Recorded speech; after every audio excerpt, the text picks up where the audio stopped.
жигитим бар, үйлөнөм дейт, бирок үй бүлөсү бар, убакыт керек деп айтат.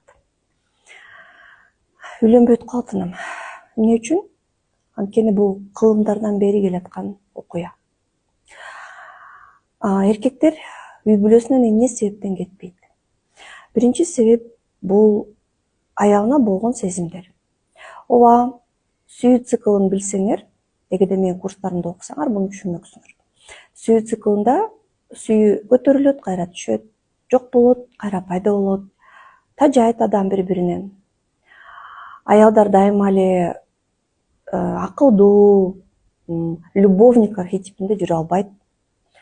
Көп айымдар аны түшүнбөйт.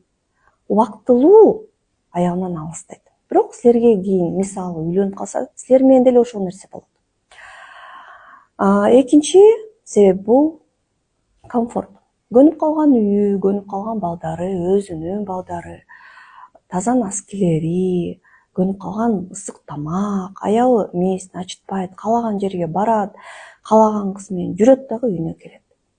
Эркектер комфортду аябай жакшы көрөт, анан комфорттон чыгуу булар үчүн чоң стресс. Үчүнчү материалдык. Эркек өзүн эркек катары эмне аркылуу сезет? Акча аркылуу сезет. Эгерде аял менен материалдык байланыш болсо, ажырашса үйлөрүн берсе, же аял аркылуу жумушка орношсо, же аял аркылуу бизнес кылып атса, ал в жизни ажырашпайт. Айтып атпаймынбы, силердин окуяңар кылымдан бери келаткан окуя.